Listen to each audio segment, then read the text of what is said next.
आज से फी litre petrol और डीजल की कीमतों में 80 पैसे का इजाफा हुआ है। ये इजाफा 137 दिनों के बाद हुआ है। नई कीमतों का इतलाक सुबह 6 बजे से नाफिज हो चुका है। पीर को मुल्क भर में पेट्रोल और डीजल की कीमतें मुस्तहकम रहीं। गुज़िश्ता साल नवंबर के बाद ईंधन की कीमतों में ये पहला इजाफा है। तेल की आलमी बाजार में खातिर ख्वाह इजाफे और गुज़िश्ता माह यूक्रेन में तनाज़े के बाद रुपये की कदर में कमी के बावजूद सार्फिन पंप पर 1% से भी कम अदायगी करेंगे। मंगल को दिल्ली में फी लीटर पेट्रोल की कीमत 96.21% रुपए और डीजल की कीमत 87.47 रुपए हो गई है।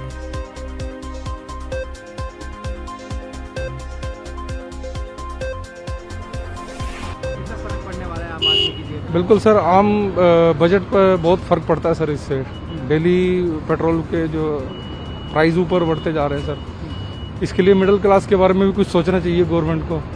हम लोग इससे बहुत प्रभावित होते हैं जैसे ही पेट्रोल के रेट बढ़ते हैं सर। तो हम गवर्नमेंट से यही रिक्वेस्ट करेंगे कि प्लीज़ कृपा करके जो है पेट्रोल पे थोड़ी सी लगाम लगाई जाए, ताकि मिडिल क्लास वालों को भी थोड़ा सा जीवन जीने। सर उनको बहुत स्ट्रगल करना पड़ता है, हम लोगों को बहुत स्ट्रगल करना पड़ता है। हमें अपने ऑफिस में भी प्रूफ देना पड़ता है पेट्रोल के लिए। हम लोग इससे बड़े परेशानी खड़ी हुई थी सर हमारे लिए। बिल्कुल बिल्कुल सर, पहले तो हम जैसे मतलब कि मैं 300 रुपये का डलवा लेता था कि चलिए ठीक है मेरा जो है 3-4 दिन में जाए। अब 200 रुपये का डलवाना पड़ता है सर। क्या करें सर, मजबूरी है, पेट्रोल डलवाना भी ज़रूरी है और इसमें दिक्कत खड़ी। नहीं, कमी तो नहीं होगी। जब यहाँ से मेरठ जा रहे हैं तो जाना तो पड़ेगा ही, चाहे वो 1 रुपया बढ़ो चाहे 2 रुपया बढ़ो, जाना तो पड़ेगा ही ना, और आना भी पड़ेगा तो भरवाना तो पड़ेगा ही। लेकिन फ़र्क तो पड़ता है जेब पे। महंगा बहुत पड़ रहा है। हाँ जी, कटौती तो किसी चीज़ में करनी पड़ेगी, लेकिन हमें तो नहीं मिलता, हम तो अपनी जेब से लगाते हैं, तो फ़र्क तो पड़ता है जेब। आम आदमी की ज़िंदगी में फ़र्क बहुत पड़ रहा है। बहुत फ़र्क पड़ेगा जी। पेट्रोल के दाम तो बढ़ते जा रहे हैं, अब महंगाई बढ़ रही है, इसमें क्या है।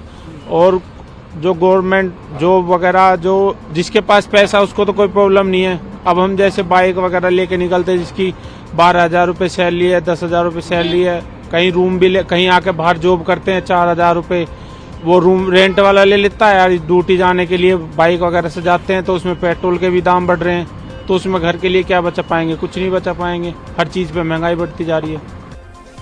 तो महंगाई की मार से आवाम परेशान है। पेट्रोल डीजल के साथ साथ घरेलू एलपीजी सिलेंडर की कीमत में आज से 50 रुपए का इजाफा कर दिया गया। इससे पहले घरेलू एलपीजी सिलेंडर की कीमत में गुज़िश्ता साल अक्टूबर में इजाफा हुआ था। नई कीमत नाफिज होने के बाद दिल्ली में सिलेंडर की कीमत 899 रुपए 50 पैसे से बढ़कर 949 रुपए 50 पैसे तक जा पहुंची है।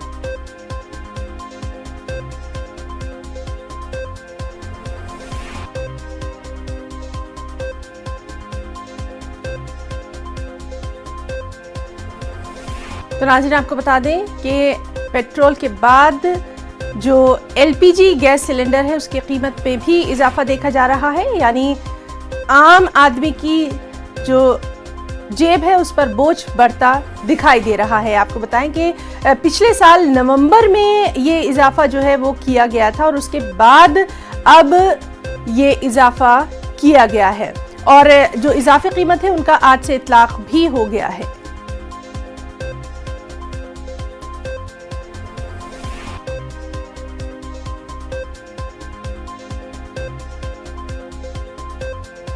पेट्रोल और डीजल की कीमत में फी लीटर 80 पैसे का इजाफा किया गया है। दिल्ली में फी लीटर पेट्रोल 96.21 रुपए में फरोख्त हो रहा है और इसी तरह से तमाम जो रियासतें हैं वहां पर पेट्रोल और डीजल की कीमत और साथ ही एलपीजी जो सिलेंडर है उसकी कीमतों में इजाफा देखा जा रहा है।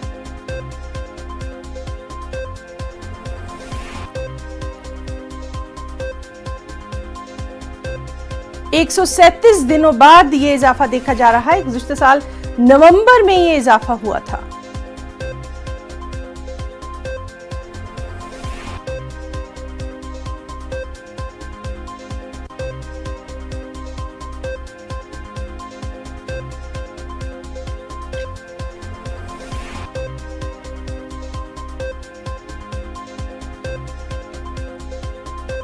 एक और बेहद अहम खबर, 5 अगस्त 2019 को जम्मू कश्मीर से आर्टिकल 370 हटाए जाने के बाद मोदी हुकूमत जम्मू कश्मीर यूटी की तरक्की के लिए बड़े कदम उठा रही है।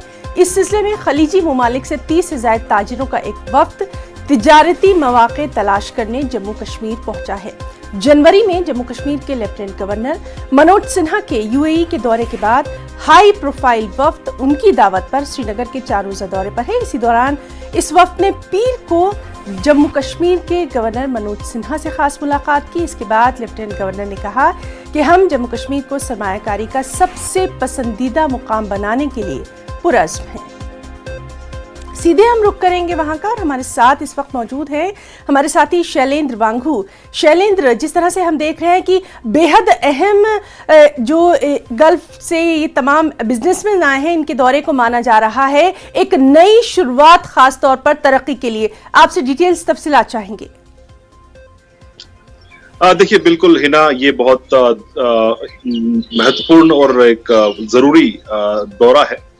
इस पर सबकी निगाहें टिकी हुई हैं, क्योंकि इस दौरे में ये पहली बार हुआ है कि 2019 के बाद जो कदम उठाए गए थे, उसके बाद ये पहली बार है कि यूएई और सऊदी अरब के जो बिजनेसमैन हैं वो इस वक्त कश्मीर दौरे पर हैं। कल वो पहलगाम गए थे और कल यानी बुधवार को वो गुलमर्ग के दौरे पर भी जाएंगे और जम्मू कश्मीर में वो इन्वेस्टमेंट के तमाम जो अपॉर्चुनिटीज हैं, मौके हैं, उनको तलाश रहे हैं। कल हमारी बात हुई थी बालकृष्ण से, जो कि यूएई में बिजनेसमैन हैं और साथ ही साथ इस डेलीगेशन को लीड कर रहे हैं। उन्होंने हमको कहा कि डेलीगेशन यहाँ के बहुत खुश है और उनको यहाँ पर बहुत प्यार मिला है और इस प्यार के चलते वो बार बार कश्मीर आएंगे। और वहीं उन्होंने ये भी कहा कि कश्मीर के हालात अब बेहतर हो गए हैं, नॉर्मल हो गए हैं और ऐसे में इन्वेस्टमेंट्स के लिहाज से जो तमाम बिजनेसमैन यहाँ आए हैं वो कदम उठाएंगे, इन्वेस्ट यहाँ पे किया जाएगा।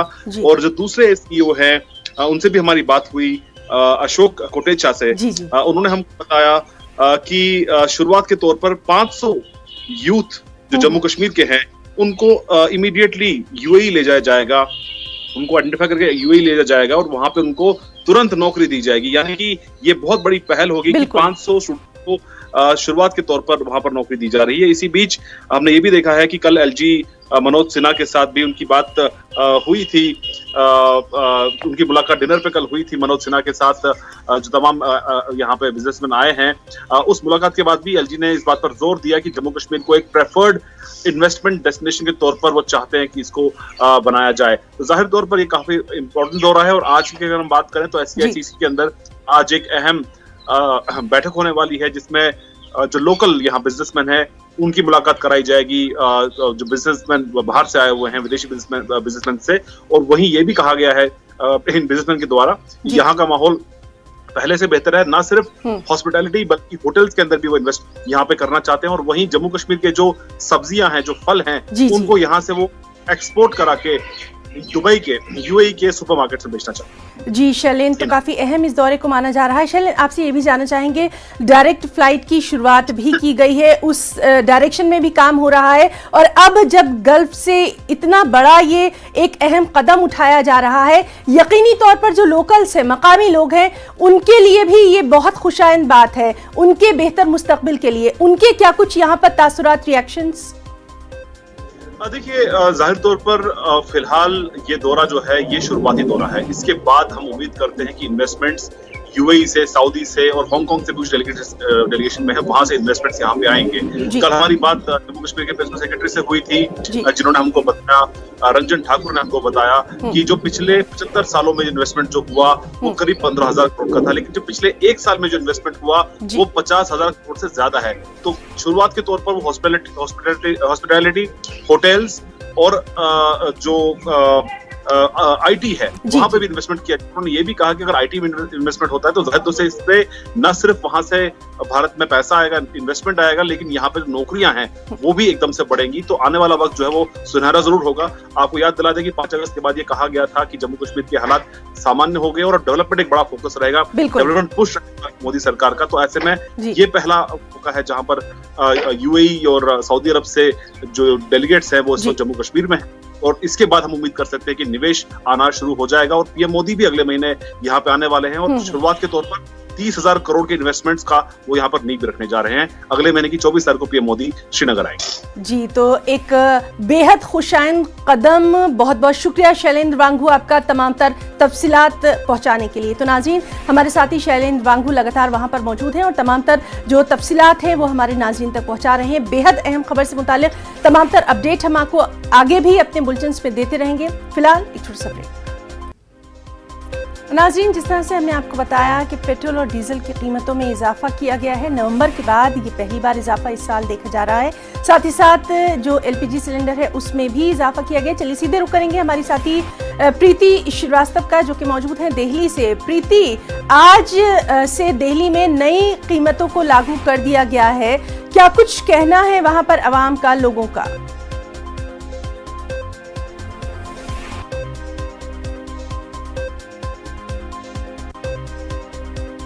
प्रीति, आप तक मेरी आवाज आ रही है? तो नाज़रीन, हम बात करने की कोशिश कर रहे हैं। हम आपको बताएं, पेट्रोल और डीजल की कीमतों में 137 दिनों बाद ये इजाफा किया गया है। नवंबर के बाद अब ये पहली बार इजाफा किया गया है और फी लीटर पेट्रोल और डीजल की कीमतों में 80 पैसे का इजाफा किया गया है। हम बात करने की कोशिश कर रहे हैं दिल्ली में मौजूद हमारे साथी प्रीति से और उनसे हम ये जानना चाहेंगे, क्योंकि सुबह सुबह का वक्त है, लोग जो हैं वो अभी अपने ऑफिस और दूसरे ज़रूरी कामों के लिए निकले हैं, तो क्या कुछ उनका रिएक्शन जो है वो आज सुबह से सामने आ रहा है, जो कि राजधानी है इसलिए वहाँ पर लोग जो हैं निकल रहे हैं और कीमतों का इतलाक भी हो गया है। तो इसी ताल्लुक से हम बात करने की कोशिश कर रहे हैं और प्रीति से एक बार फिर से हम क्या हम लोग इसी तरह परेशान होते रहेंगे और इसी तरह आर्थिक स्थिति को झेलते रहेंगे? किसी तरह गैस और ये पेट्रोल तो कम से कम ऐसे रीजन पे लाएं कि जो कम से कम आम आदमी की परेशानी कम हो सके। और इसी तरह से हम लोग चलते रहेंगे तो हम लोगों के लिए तो आर्थिक परेशानी, बोझ, कमाई कम है और आर्थिक खर्चा ज़्यादा चलता चला जा रहा है। कैसे हमारा किचन का सब काम है, उसमें भी हमारा नुकसानदायक होता चला जा रहा है। कैसे किचन का काम करेंगे? गैस सिलेंडर जैसे जैसे बढ़ते चला जा रहा है, वैसे वैसे हम लोगों की आर्थिक स्थिति कमजोर होती जा रही। कितना कमाएंगे हम लोग? कितना कहां से कहां तक एडजस्टमेंट कर पाएंगे? एक बार फिर से बात करने की कोशिश करते हैं दिल्ली में मौजूद हमारी नुमाइंदा प्रीति श्रीवास्तव से। प्रीति, आम आदमी की जो जेब है उस पर बोझ बढ़ गया है, पेट्रोल डीजल की कीमतें बढ़ गई हैं, क्या कुछ रिएक्शन सामने आ रहा है? दिल्ली में राजधानी है इसलिए आपसे जानना चाहते हैं।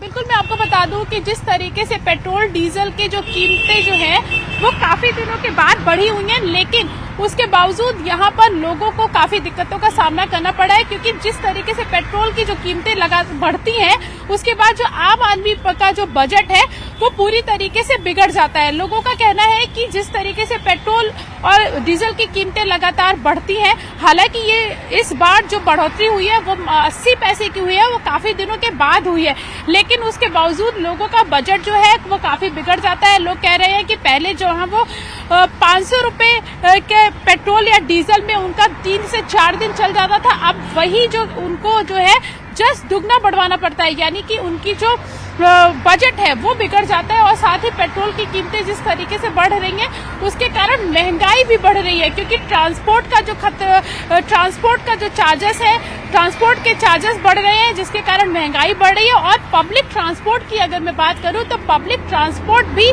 पेट्रोल की कीमतें बढ़ने के कारण पब्लिक ट्रांसपोर्ट भी महंगा होता जा रहा है। इस समय हम देख सकते हैं कि हम इस समय खुद ही पेट्रोल पंप पे खड़े हुए हैं, जहां पर जो गाड़ियां हैं वो इस समय सुबह का समय है, तो यहाँ पे लोग भी पहुंचे हुए हैं पेट्रोल पंपों पे पेट्रोल भरवाने। तो बहरहाल आज दिन भर इस बेहद अहम खबर पर प्रीति हमारी नजर बनी रहेगी और दिन गुजरने के साथ साथ लोगों के क्या कुछ तासुरात होते हैं उस पर भी हम आपसे रद्द-ए-अमल लेते रहेंगे, रिएक्शंस लेते रहेंगे। बहुत बहुत शुक्रिया आपका तमाम तर जानकारी के लिए। महकमा मौसमियात के मुताबिक शुमाली अंडमान समुद्र पर गहरा दबाव मंगल को तूफान में तब्दील हो सकता है और बुध के रोज म्यांमार के ठंडवे साहिल को उबूर कर सकता है। तूफान आसनी पीर को शुमाली अंडमान समुद्र के ऊपर एक गहरे डिप्रेशन में शिद्दत इख्तियार कर गया था। 13 किलोमीटर फी घंटे की रफ्तार से शुमाल की जानिब बढ़ रहा था। इसका मरकज अंडमान जज़ायर में माया बंदर के तकरीबन 120 किलोमीटर मशरिक शुमाल मशरिक में और म्यांमार के ठंडवे साहिल से 570 किलोमीटर जुनूब मगरिब में शाम 5:30 बजे था। महकमा मौसमियात के मुताबिक कल रात जारी करदा बुलेटिन के मुताबिक अगले 12 घंटों के दौरान इसके मजीद शिद्दत इख्तियार कर जाने के शदीद तूफान में तब्दील होने का इम्कान है।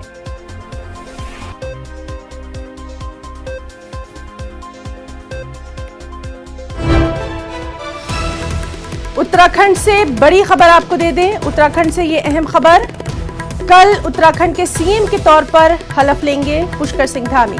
तो उत्तराखंड में नए वज़ीर आला के तौर पर पुष्कर सिंह धामी हलफ लेंगे और उससे पहले उनका बयान सामने आ गया है। उन्होंने साफ तौर पर कहा है कि यूनिफॉर्म सिविल कोड लाया जाएगा, शफाफ तरीके से हुकूमत चला के दिखाने का ये दावा किया है और बीजेपी के तमाम इंतखाबी वादों को पूरा करने का उन्होंने दावा किया है। तो उत्तराखंड से बड़ी खबर, उत्तराखंड के सीएम के तौर पर कल हलफ लेंगे पुष्कर सिंह धामी। आपको बता दें ये दूसरी पारी है उनकी और बीजेपी ने एक बार फिर से उनके ऊपर अपना यकीन जो है वो जाहिर किया है और अब कल वो उत्तराखंड के सीएम के तौर पर हलफ लेंगे।